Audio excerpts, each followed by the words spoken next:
Roschon Johnson, 25 yards, 2 touchdowns, and he only outscored Travis Etienne by 1.5 points. Roschon Johnson has been one of the names that I've been telling you guys to go out and get. And guess what we're doing today? We're telling you more guys to go out and get. Let's do it. Yeah, man. Welcome to the Fantasy Forecast Waiver Wire Pickup Show for Tuesday for Week 6. I am bigz. Grindberg is with me. Schultz is in the back rummaging around somewhere doing what nobody knows what he really does. He's kind of like our Milton. Yeah.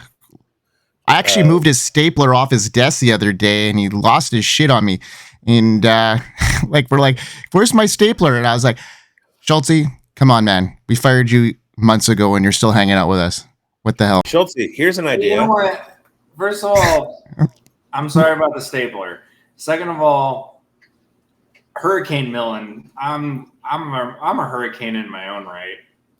Hey, Schultz, here's an idea for you. You should make a jump to conclusions, Matt. All right. So let's get down to business. We are talking waiver wire pickups.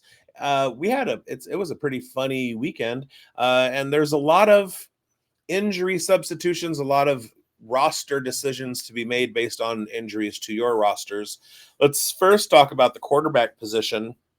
Hey, Grindberg, who's your quarterback waiver wire ad of the week?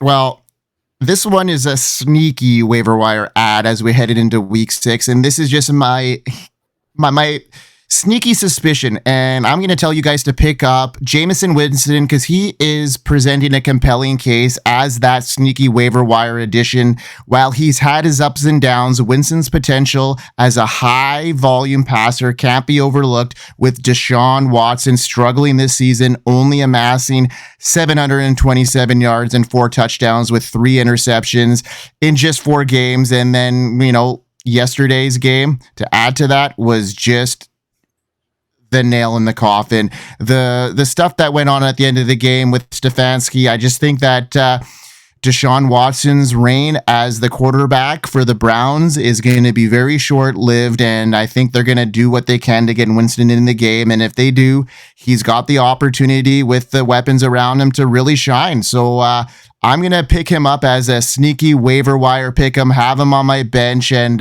see what happens, especially in those deep leagues that you need super flex and you need 2 quarterbacks to start. These are the leagues I'd be picking up Jameis and Winston in, and you never know. He could be a top 10 play if he ever gets the chance and starts clicking on all cylinders in that offense. He will throw his fair share of interceptions, but Amari Cooper and Jerry Jeudy and the pass catchers in that offense could benefit big time if we see a guy like Jameis Winston in the game. Jameis Winston is what I get when I dip my cigarette in a shot of whiskey. No, Jameis Winston is a good stash. Yep. Just be ready. We're both coming at this week with quarterback stashes. These aren't necessarily guys who are going to be playing next week, but they're definitely guys that you're going to want to have at the ready just in case. And the one I'm going to be talking about is Aiden O'Connell. Yes. Now, Aiden O'Connell came into the game and against the Broncos as a substitution for Gardner Minshew, who was trash, and Aiden O'Connell didn't do much better. But Aiden O'Connell hasn't been getting the first team practice reps. He hasn't been the guy, so he's kind of out of practice. And we saw that last year, his first few games coming in as a substitute for Jimmy Garoppolo and being a young rookie that he was, he didn't fare that well. But he got it cooking towards the end of the season. In the back half of 2023, the last 5 weeks of the season, Aiden O'Connell had 3 top 13 QB finishes in fantasy. On top of that, in those last 4 games that he played, he was the only quarterback in the NFL to not have a turnover in those 4 weeks. Go out and get Aiden O'Connell now. There is a chance that Antonio Pierce rips the Band-Aid off and just says Aiden O'Connell is a starter moving forward. But it's likely he's going to go back to Minshew. But at some point, Minshew's losing that job. And Aiden O'Connell is going to be in. If he starts next week, you may not want to play him against Pittsburgh, but you're going to want to have him stashed on your roster. Absolutely. And I liked Aiden O'Connell all offseason. I was actually surprised when the Raiders went with Minshew as their starter. And yeah, I'm not gonna open up a wound here, Biggs. Let's move on, because I think that O'Connell should have been there from the get-go. And let's move on to the wide receivers, and I'm going to talk about a wide receiver who has been in and out of lineups, and he's probably on your waiver wire right now, and that's Josh Downs, and you need to pick him up as we get into week 6. The guy is a target machine, making him a must-add in PPR formats, even with talented receivers like Alec Pierce, who Biggs called as a start of the week, and he went off, almost had 2 touchdowns. Michael Pittman on the roster. Downs has consistently found a way to rack up volume. In the past 2 weeks alone, he has amassed over 21 targets, catching 17 of them for over 151 yards and a touchdown.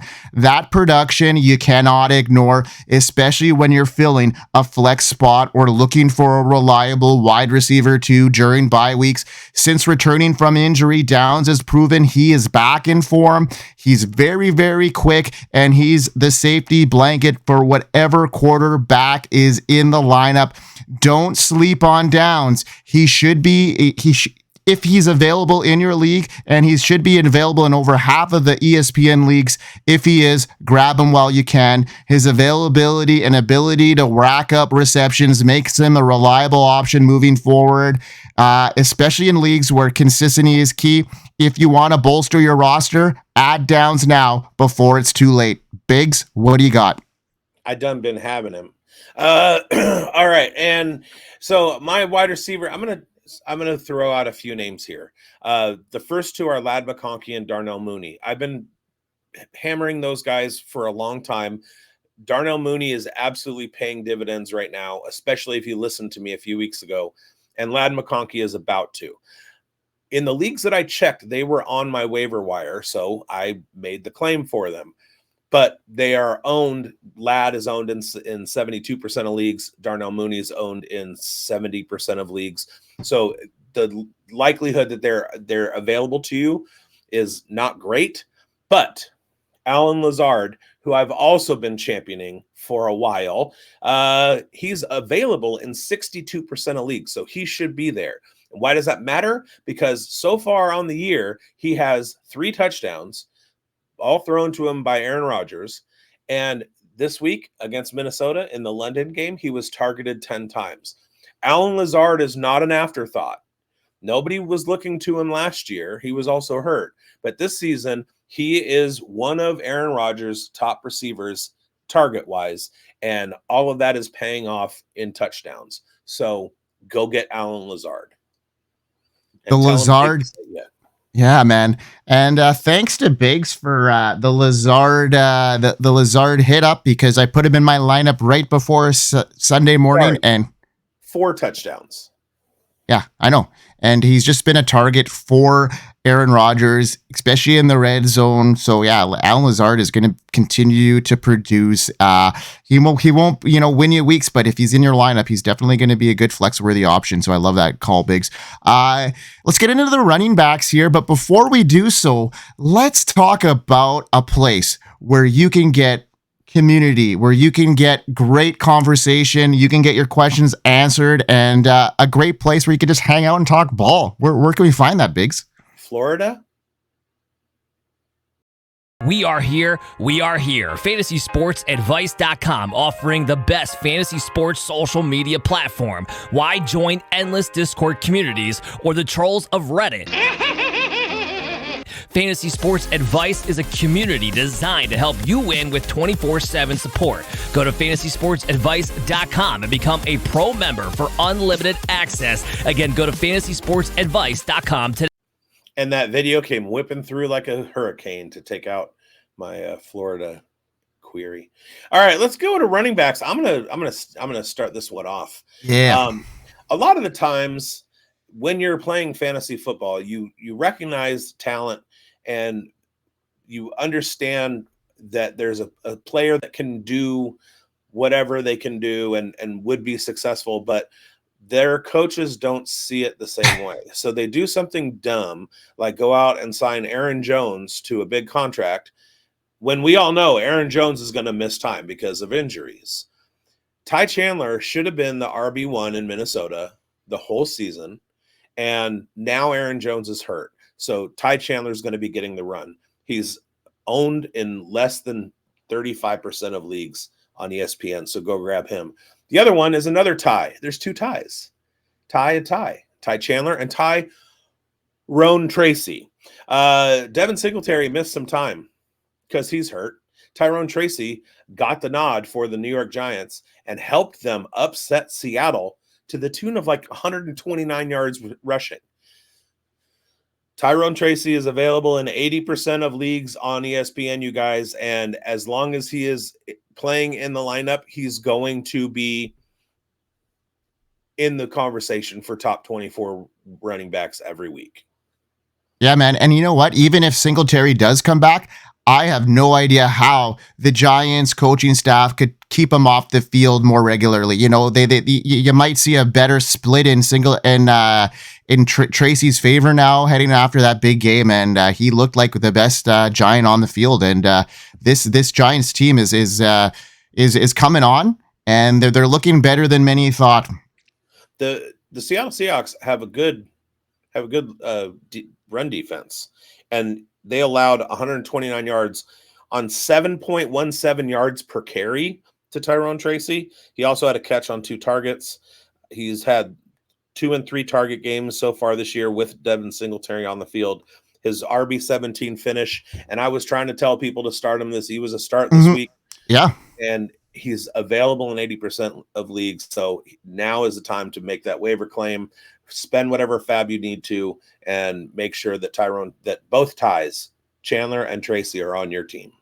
Yeah, and we said it right on this show or on Points After Thursday to get Tyrone Tracy in your lineups. We thought that, it was a tough matchup in the slot for Wan'Dale Robinson, and we knew that they were going to need to rely on somebody, and that somebody was Tyrone Tracy, and we predicted that one very well there, bigz. So another feather in our caps here. So let's keep on moving on to another guy that in week 1 I had as a waiver wire pickup, and that was Tank Bigsby, and he's back again. Those of you who didn't take our advice that early, he's coming in, and as much as Travis Etienne managers want to speak up for him, it's a tough situation here in Jacksonville's backfield. Week 5 should have been clear cut that Etienne was the guy, but Tank Bigsby came in and not only recorded double the carries of Etienne, he also showcased impressive efficiency. Etienne was banged up a bit in the latter half of that game, so it might have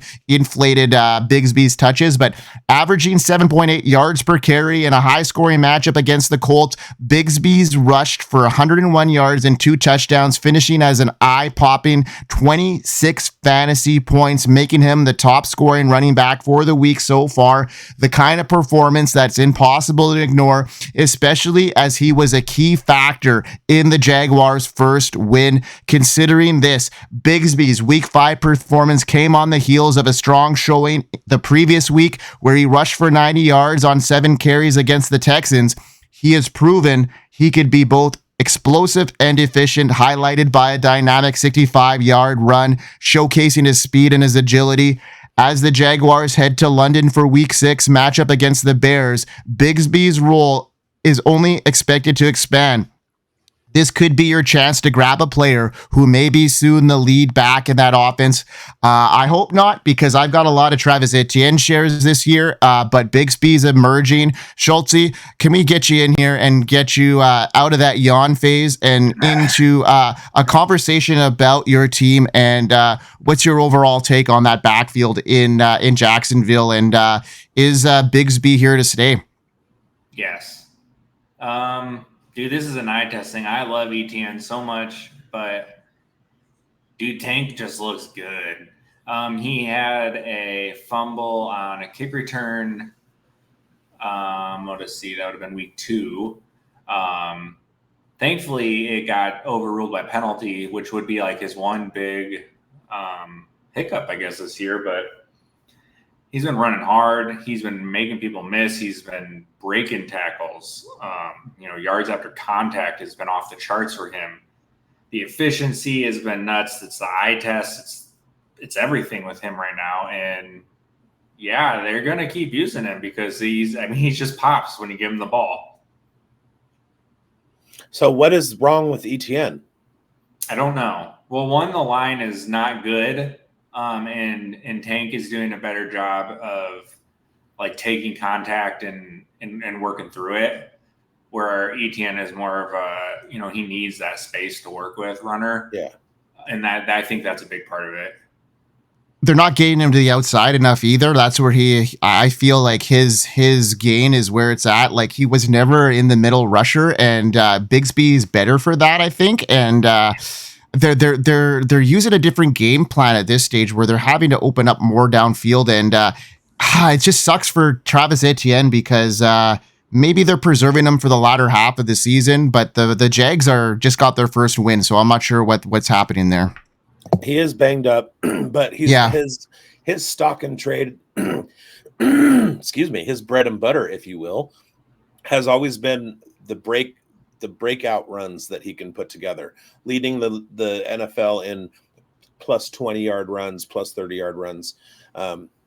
So that's like he's never been a guy who is going to, like you said, between the tackles, take 15 carries. He'll have 45 yards on those 15 carries, but you get him in an outside zone run and he's going to break that sucker for 30 or 40 yards. So he needs space because he's such a good missed tackles forced runner.